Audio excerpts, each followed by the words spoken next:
Sounds very exciting. So we're live streaming. You're good to go. Okay. Om Namo Bhagavate Vasudevaya. Om Namo Bhagavate Vasudevaya. Om Namo Bhagavate Vasudevaya. Okay, thank you. So today we're continuing our Srimad Bhagavatam daily study, Canto 10, Chapter 29, and we are beginning with text number 30. Prishtam priyetaramiva pratibhashamanam Krishnam tadartha vinivartita sarvakamaha Netre vijrimbya ruditita patah smakinchit smaramba gadgada giro bhruvatanurakta. Although Krishna was their beloved, and although they have abandoned all other objects of desire for his sake, he had been speaking to them unfavorably. Nonetheless, they remained unflinching in their attachment to him. Stopping their crying, they wiped their eyes and began to speak, their voices stammering with agitation. Purport. The gopis now replied to Sri Krishna, their voices choking up with anger caused by their intense love for him and their unwillingness to give him up. They would not allow him to reject them. So we continue on. We're going all the way to verse 32. Gadgada. That's one word we probably know from the Gaurati song. Gadgada. Choked up. This is an onomatopoeia.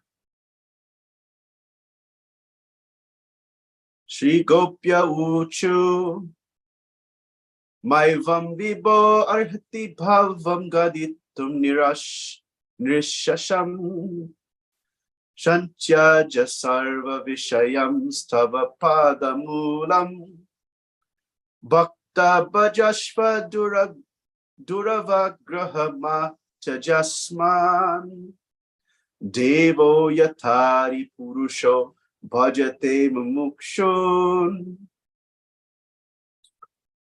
The beautiful gopis said, "O all-powerful one, you should not speak in this cruel way.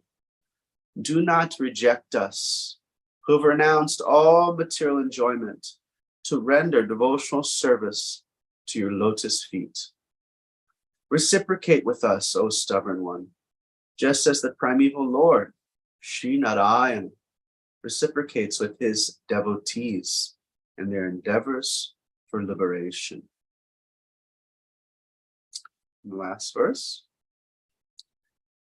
Yat patya patya suhridam anuvritya anga Shrinam swadharma iti dharma vidyatya Jatoktam Astvedam etat upadesha pade tvalishe Preshto bhavantam britam kila bandhuratma.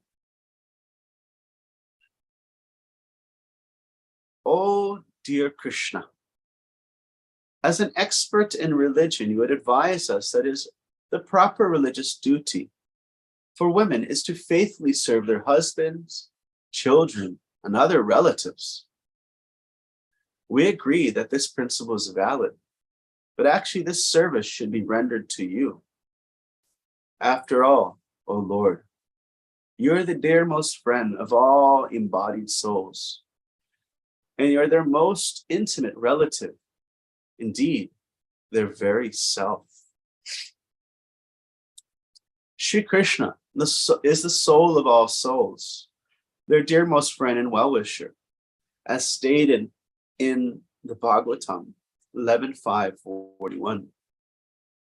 Devarshi bhuta pranam pratinam nakin koronaya nirhin charajan sarvatmanaya sharanam sharanyam gato mukundam prahityakat kartyam. It's a famous verse Prabhupada quotes in Bhagavad Gita purport.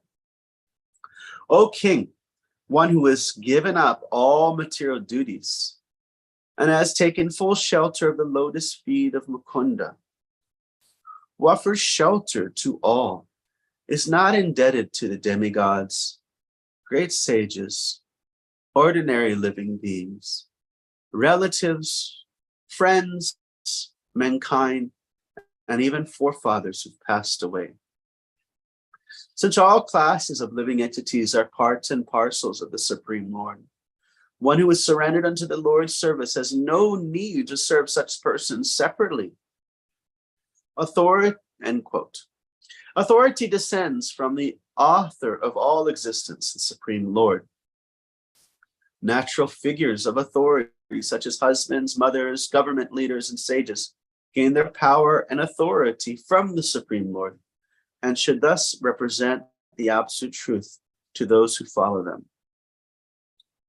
If one wholeheartedly engages in loving devotional service to the original supreme truth, one need not indirectly serve the absolute truth through the above-mentioned secondary authorities. Even a soul surrendered to God, however, continues to serve the spiritual master, who is a direct, not an indirect representative of the Supreme Lord. The bona fide Acharya, our spiritual master, is the transparent medium, leading the disciple to the lotus feet of Krishna. All indirect authorities become obsolete when one is directly in touch with the absolute truth.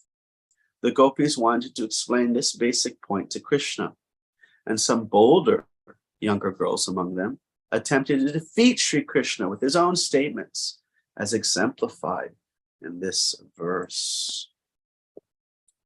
Om Jnana Timirandasya Jnananjana Shalakaya Chakshur Unmilitam Yena Tasmai Shri Guruve Namaha Shri Chaitanya Mano Bhishtam Stapitam Yena Bhutale Swayam Rupa Kadamayam Dadati Swa Padantikam Kadanchana Smrite Yasmin Dushkaram Sukaram Bhavet Vismite Viparitam Shat Shri Chaitanya Namamitam.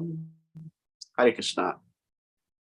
So yeah, here the gopis, some bolder younger girls among them, are attempting to defeat Sri Krishna. So why what is this? It's mentioned here in the verse, Sri Dharma, Sri Nam Swadharma, Iti Dharma Vidata Doktam. So you're saying that that this dharma for the women is to offer service to their husbands, but the reason apatya and the children.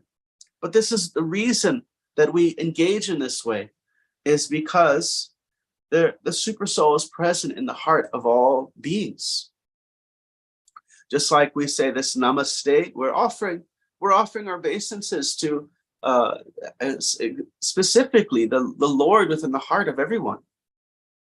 And so he's saying, well, if we're offering our, doing service for the Lord who's in the heart of our husband, well actually, he is right here. Now one may ask, well, isn't it that the gopis are under this yoga maya? And yoga maya means they're not aware of Krishna's opulence as the Supreme Personality of Godhead. Rather, they're only aware of his sweetness. And so the acharyas explain that there's love in separation and love in meeting. And in love in meeting, the sweetness is dominated. But actually in the love in separation, both sweetness and opulence are actually experienced. They can be fully aware of Krishna's opulence and his sweetness. And so you're saying, well, here's the Paramatma right here. Why should I serve some other bodies when the actual Lord is right here? And so they're challenging, his this is the other younger boulders. They're challenging what he's saying with in a philosophical way. This is a very very esoteric part of the Bhagavatam. The gopis are feeling all kinds of rasas here. One of them here is anger. Now, if you have, if you're eating your prasadam, you hopefully have some salt in the food. Hopefully, you have maybe a little sour. All these different flavors are there, and so the rasa becomes brought up by all these different flavors. So one of the flavor here is anger, the anger ras. These are secondary rasas. They have to be done right. They have to be manifested right. What is it called when the rasa is not mixed right? Who can say? Like if you say, oh, this sweet rice, what it needs is a little bit of neem leaves. Rasa basa? Rasa basa. So if you mix some like bitter neem with your sweet rice, that's rasa basa, not a good mixture. So nectar devotion, it describes all these different rasas and the different relationships, and the primary rasa, the primary relationship is enhanced or is increased with these secondary rasas. So you have the secondary rasas. You have sometimes it's chivalry is one of them, like the heroism. You have horror, ghastliness. You have anger. You have jealousy. One time, Krishna, Radharani, she saw Krishna, being embraced, and she's, who is this? Who is this embracing Krishna? But it was actually as she was seeing her own reflection embracing Krishna, and she was like, who is this? So this, but it's only that these secondary emotions are actually meant to serve the primary emotions, and so it comes in a proper. It's not that it's anger, and now anger is the main thing. No, it's still the love and devotion that the gopis feel are the the astonishment. If the Krishna does something very astonishing in the cowherd voice, it just enhances their affection for him and their sakyaras, their friendship. It's not that they're just simply astonished and they lose their friendship. So these are all just secondary. They're all different. It's like a cook knows how to mix all the flavors nicely. So let's see, maybe we can open up Nectar Devotion and let's see, what does it say about, where do we find,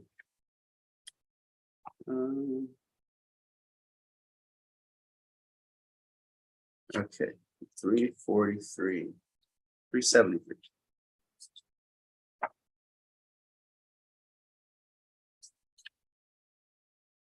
Compassion.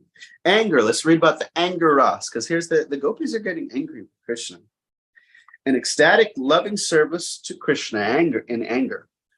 Krishna is always the object. In the Vidagdha Madhava, second act, verse 37, Lalita Gopi expressed her anger, which is caused by Krishna. She addressed Srimati Radharani thus: my dear friend, my inner desires have been polluted.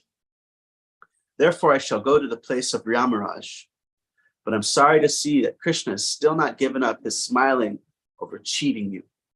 I do not know how you could repose all your loving propensities upon this lusty young boy from the neighborhood of the cowherds. And 20s. After seeing Krishna, Jarati said, this is Radharani's stepmother, not stepmother, but what is it called? Mother-in-law. Oh, you thief of young girls' properties, I can distinctly see the covering garment of my daughter-in-law in your person. She then cried very loudly, addressing the residents of Vrindavan to inform them that this son of King Nanda was setting fire to the household life of her daughter-in-law. Similarly, an ecstatic love for Krishna in anger was expressed by Rohini Devi when she heard the roaring sound of two falling Arjun trees, which Krishna had been tied. The whole neighborhood proceeded immediately toward the place where the accident had taken place, and Rohini took the opportunity to rebuke Mother Yashoda as follows. You may be very expert in giving lessons to your son by binding him with rope, but don't you look to see if your son is in a dangerous spot? The trees are falling on the ground, and he is simply loitering there. This expression of Rohini Devi's anger towards Yashoda is an example of ecstatic love in anger caused by Krishna. Once, while Krishna was in the pasturing ground with his cowherd boys, his friends requested him to go to the Talavan forest, where Gardavasura, a disturbing demon in the shape of an ass, resided. The friends of Krishna wanted to eat the fruits of the forest trees, but they could not go because of fear of the demon. Thus, they requested Krishna to go there and kill Gardavasura, Danakasura. After Krishna did this, they all returned home, and they reported their day's activities perturbed Mother Yashoda because Krishna had been sent alone into such danger in the Talavan forest. Therefore, she looked upon the boys with anger. There's quite a bit there.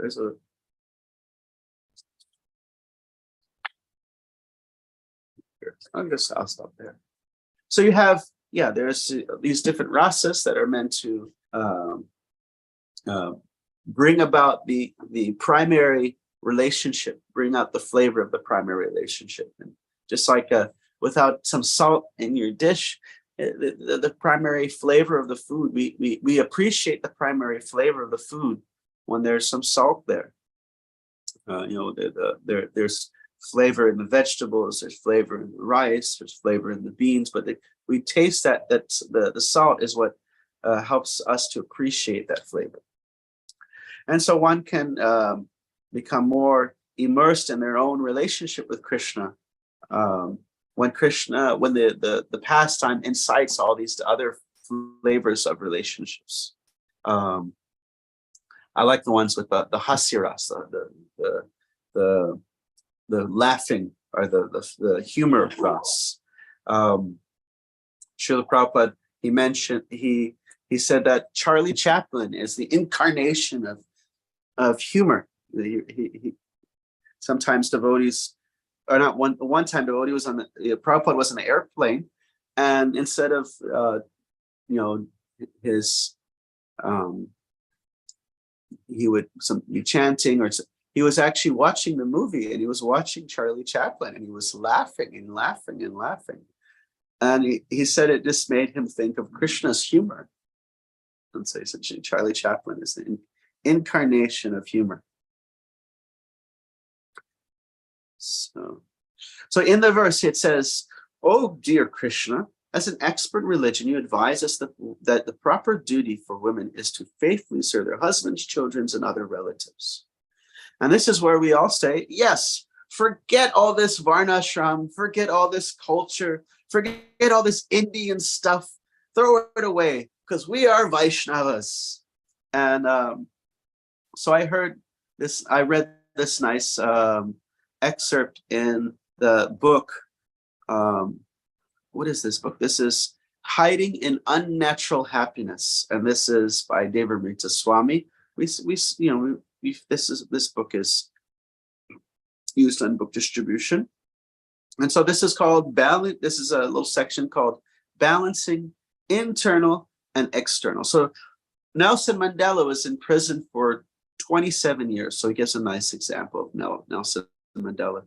He says, in the 27 years that Nelson Mandela spent in prison during the apartheid regime, he learned and taught others how to survive in the penal system. According to a prisoner's perceived ethnicity, white, Indian, mixed, or African, he or she would receive a certain standard of food. Whites got the best, Africans the worst, and the others in between. Moreover, based on periodic evaluations of trackability, the prisoners were designated as Class A, Class B, Class C, or Class D. Many of the younger anti-apartheid activists, so these are, they're in prison because they're fighting the horrible racist policies that were there, that were quite oppressive. This is, as we know, it was actually not very long ago that like, for example, there's a movie that's based on a true life event of this one girl who was born to two very Caucasian parents, and she came out because of some genes within, that they had, some kind of relationship with some kind of African member was in their family line, and so she came out, looking very African American, and so her family fought a legal battle to keep her in the school that she was in, because she was in supposedly a white school, and only white people can attend the school. And then later on in her life, when she became like a teenager, a young adult, she got in a relationship with another African man, another black man, and the police were called. They said that, and so the police came, and they said, well, they heard there's a white girl in this house having, who has an African boyfriend. And she says, oh, that's me. I'm the white girl. And she didn't look Caucasian. So it was quite oppressive. They couldn't even have any kind of, marry the person you wanted, etc. And so these people are in prison because of that. And so many of the younger anti-apartheid activists were defiant, refusing to acknowledge their captors and disregard their commands. But Mandela, older and more strategic, worked to convince them, be tactful and shrewd. This prison will probably be your home for quite some time, accepting that in their circumstances, discretion was indeed a better part of valor. The young militants gradually heeded Mandela, and he negotiated the prison staff and systematically extracted adjustments that made the prisoners' back-breaking lives in prison just a bit more bearable. Remember, they said he was there for 27 years. Even though the men seemed to be making compromises to improve their conditions, they actually always kept their vision of their struggle for freedom. They established clandestine communication links with the activists and the outside, formulating plans to govern the new South Africa, liberated from the scourge of the apartheid. So how does this relate? What am I talking about? So their example shows light how we can engage ourselves in the material world, even while planning our future beyond it. We are spirit souls, pure conscious entities, entrapped in temporary material bodies and temporary material world. In his commentary in the Srimad Bhagavatam, so then there's a quote from the first canto, chapter 2, text 8. And so this is just showing how there are worldly things that we have to engage with, unless we're fully liberated. If we're completely liberated, we can forget all these things.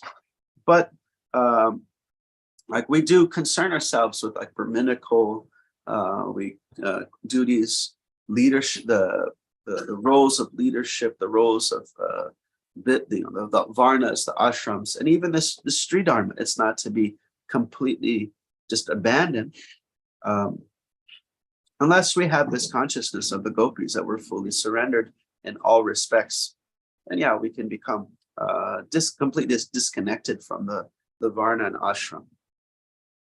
And so I thought it was a nice point you're still here. You're here in this world, not just physically, but consciously. You are here in this world.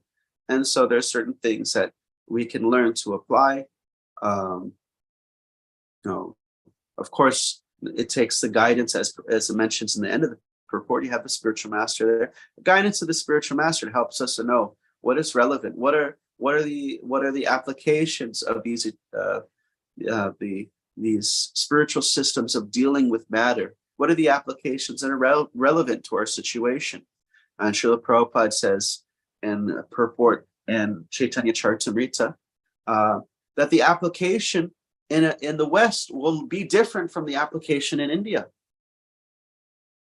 Sometimes I remember, in the past, people would write on like forum, "Can I wear Tulsi beads?" And they would write, and it would be oftentimes a temple in India, and they're like, "Heck no, you can't wear Tulsi beads unless you do this, that, this, and that." And then and it was nice that devotees actually did quite some research, and they found that Bhakti Thakur was giving out Tulsi beads to business people that weren't necessarily very practicing Vaishnavas, just kind of a little curious, a little interest. And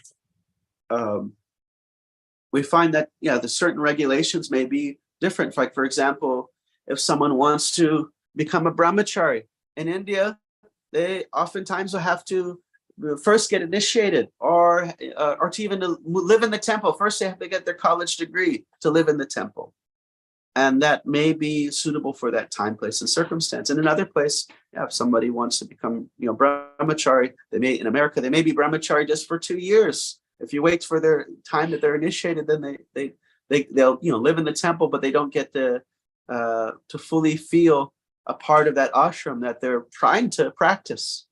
And so the circumstance is a little different. So after, usually the system was after 3 months of training, then they could wear saffron. Every place is a little different, but in America generally that was the standard for many years, many decades. And so these things are practiced differently, but with the guidance of a sincere and serious devotee, we can be well situated. So I'll stop here to ask if there are any comments, questions, or elaborations, shares.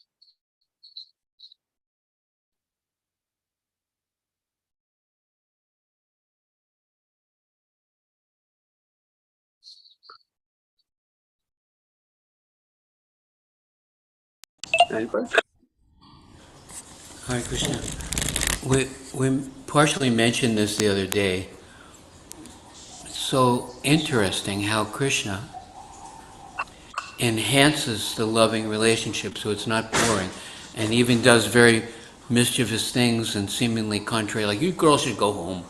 He does these things to deepen and increase the intensity of their love for him. And we mentioned the other day that in the material world, even the classic form of love between husband and wife, there are many instances, probably like 50% of the people in New York City, the marriages break. And it's so sad that it just evaporates like smoke, and they can't figure out how to keep it going. We had one lady from the Catholic Worker, and she was asking some devotees that were sitting there in the dining area, she said, are you two married? I told you this, right? No. And they said, "No." "Yes, we are. Yes." They said, to each other, she said. And I said, "Yes." And she said to them, well, how long have you been married? And they said, 17 years.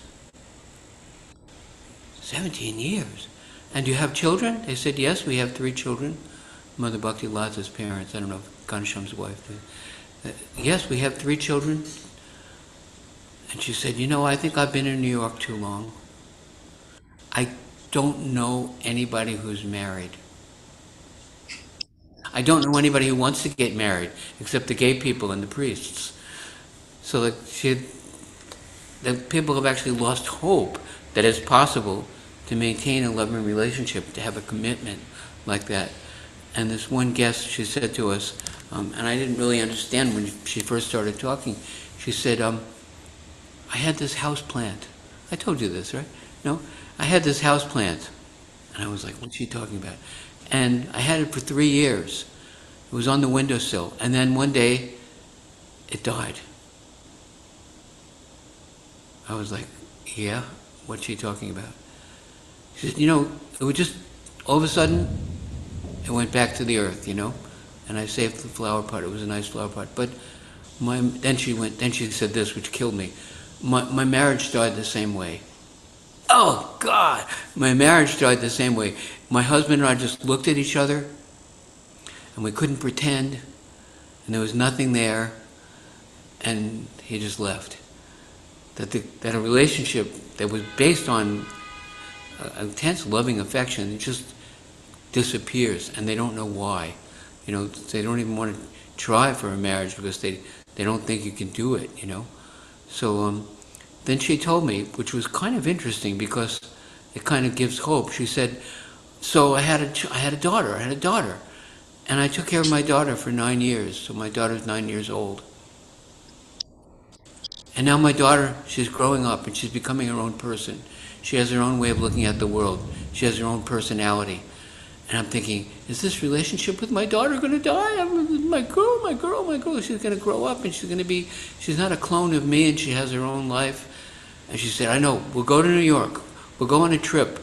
We'll live in the same room for 4 days. We'll go around the city. We'll do things together. We'll eat together. We'll take rest and we'll talk."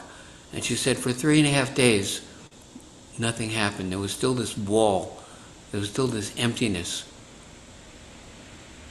And then she said, and then we came out and we were helping to distribute Krishna's prasadam for the homeless. We were doing some devotional service. And all of a sudden, I looked at my daughter and she looked at me and something happened. What happened? We're on the same page. I didn't know what the page was. How did this happen? What did we do that worked, that broke the ice? I said, well, the page you were on was the service to God. So maybe with your husband you had a physical relationship. You had a mental relationship. You had an emotional relationship. You had some kind of, you bought a lot of things together, right? But what about spiritual? What about service to God? So that is what might have been missing with your relationship with your husband. That the loving relationship that Krishna has with the gopis is based on devotional service. And the breakthrough with that lady and her daughter, when they both began to do service for Krishna, all of a sudden the other aspect of their ability to relate to each other was awakened. So if we leave out devotional service in a marriage, in a friendship, in a parental relationship, if we leave out devotional service to Krishna, we don't have a fighting chance. But if we actually make the focus of the relationship service to Krishna, sadhana, faith, then that love will be nourished and it will grow and grow and grow and grow forever, right? Anyway, just this kind of relationship enhanced with all kinds of nuances that Krishna is making it more and more interesting and more intense. And the other kind of relationship devoid of Krishna and service to Krishna, it's very precarious. Anyway, I'm not sure how comprehensive or whether that all made sense, but just Yes, thank you, Baru. Yeah. Also, I find that it's generally those who are in the service of Krishna that have this mood of self-improvement. Like, that there's a growing, slow process of growing, but of a maturity of oneself. And so, whereas, like I remember I had some exchange with a family member, like maybe about 10 years ago. And they were quite critical about Krishna and bhakti and stuff like that. But their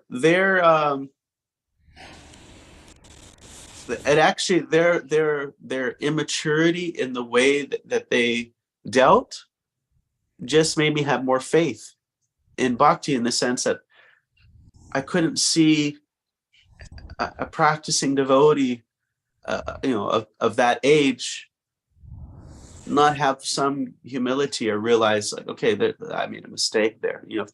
If there's a blatant mistake, generally a devotee, someone who's practicing spiritual life, is going to take ownership of that mistake, because there's some self-reflection. And whereas this person, that didn't have that kind of self-reflection, and so it gave me faith. Like, okay, this person's older, but it's kind of like a child, not really mature in the sense of like, that they can't own up to their mistakes.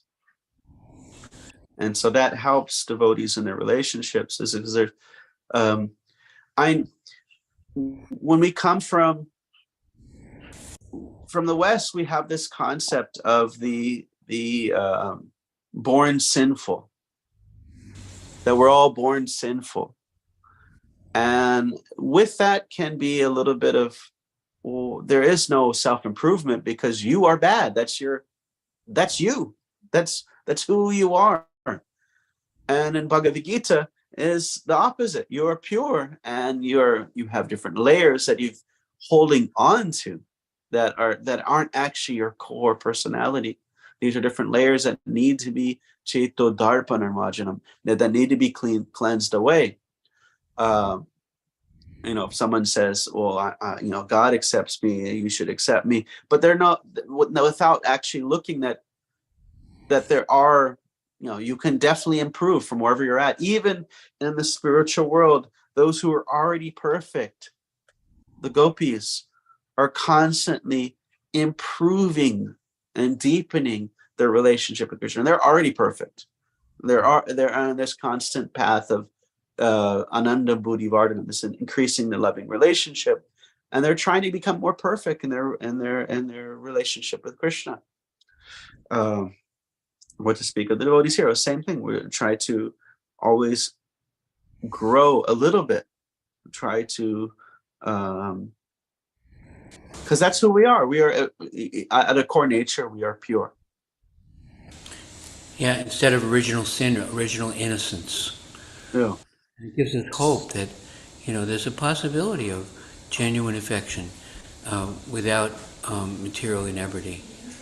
That Krishna is so wonderful. So Nanda Manjari has her hand up. Yes, Manjari. I wanted to add to your last point, which I've heard from my friend, and it stuck with me, and I feel like it's very pertinent here. And you just mentioned how the gopis, even though they're already, fully perfected personalities, they have this sense of wanting to improve their services. And it goes back to Srimati Radharani, who is actually never fully satisfied with her service. Like, she's always hankering to improve her service.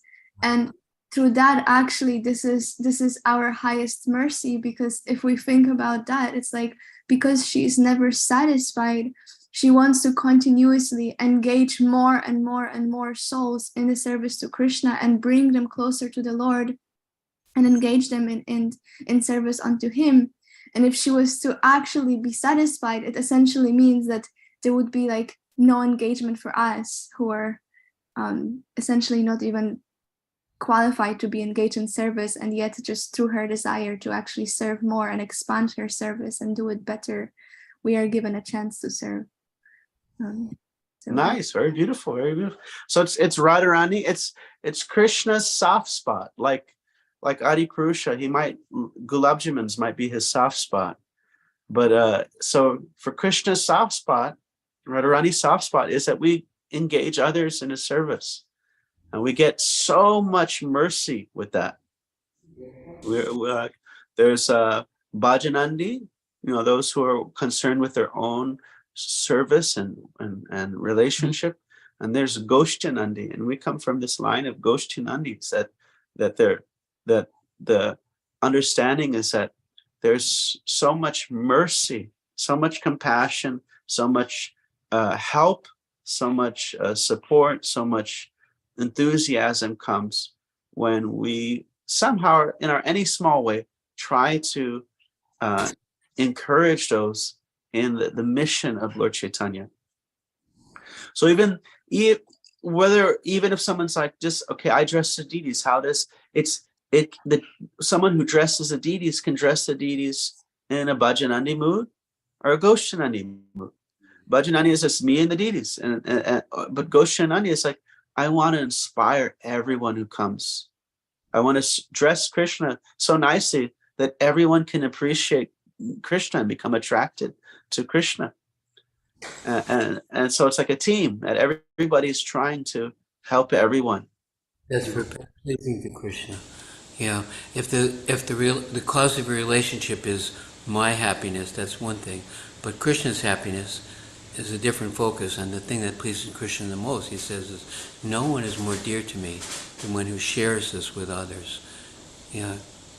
Mataji made that same point yesterday, that giving it to others, if you team up for the sake of helping other people come closer to Krishna, then your relationship will grow.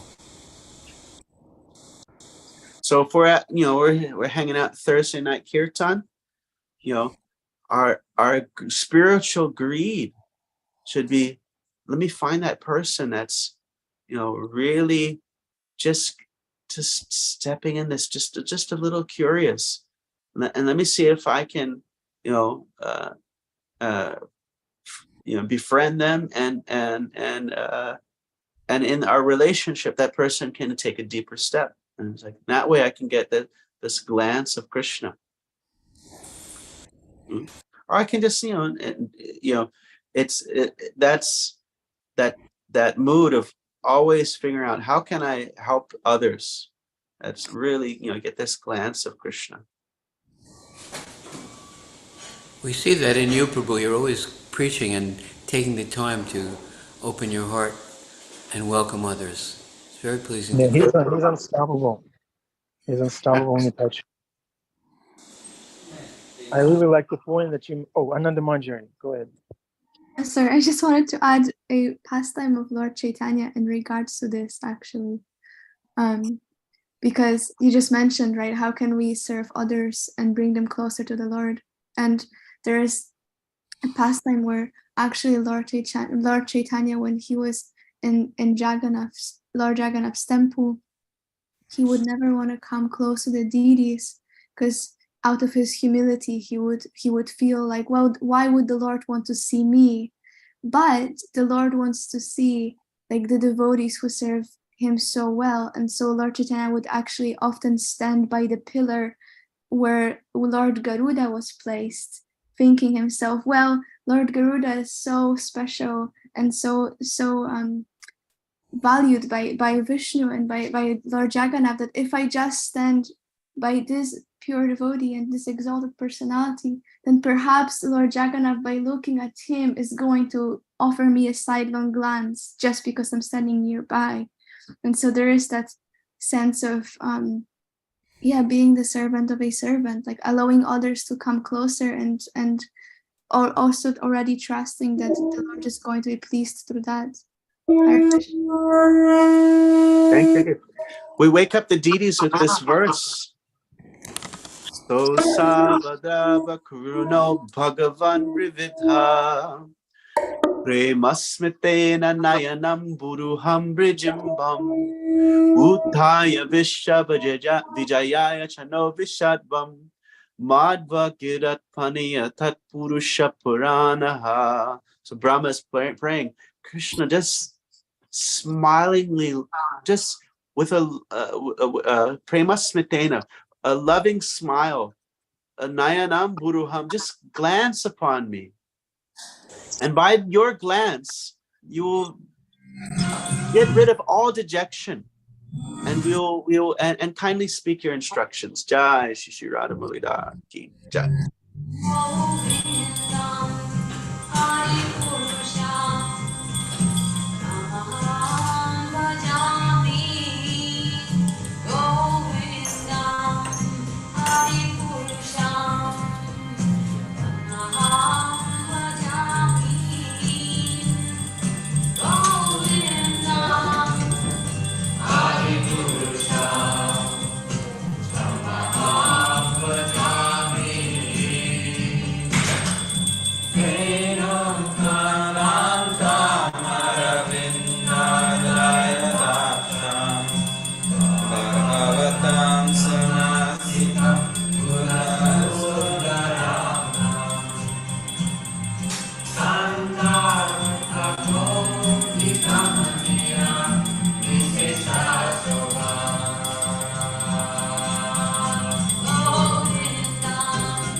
pretimanti pasyanti panti hayanti tiram jaganti anandati maya sadhu pala vigrahasya govindam adipurusham namaham tami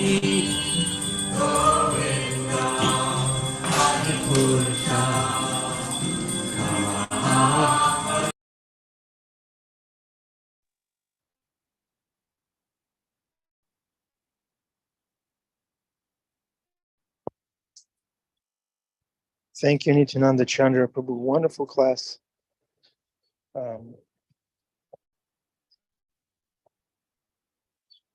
My personal takeaway is that every person we meet, we share the happiness and joy and depth of Krishna consciousness with them. We don't just make them mop the floor in the temple. We share our happiness with them. Okay. It was nice seeing everybody. William Prabhu and family, nice seeing you. Nice seeing the Christmas tree. Venetia, is Whiskey Does driving or you're driving? I'm driving, Yes, and you're driving. I actually was having a little Gopi challenge moment here where my husband gets very upset with me when I use my phone and I drive because it's very unsafe, and he's absolutely right.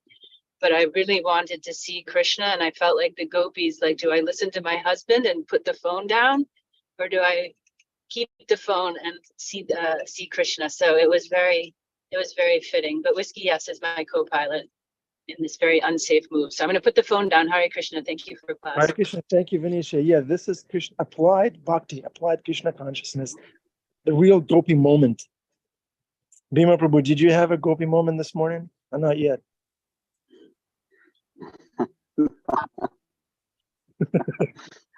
Yes, I stared at myself in the mirror and I tried to beautify myself for Krishna. It just wouldn't work, so I guess I'm stuck here.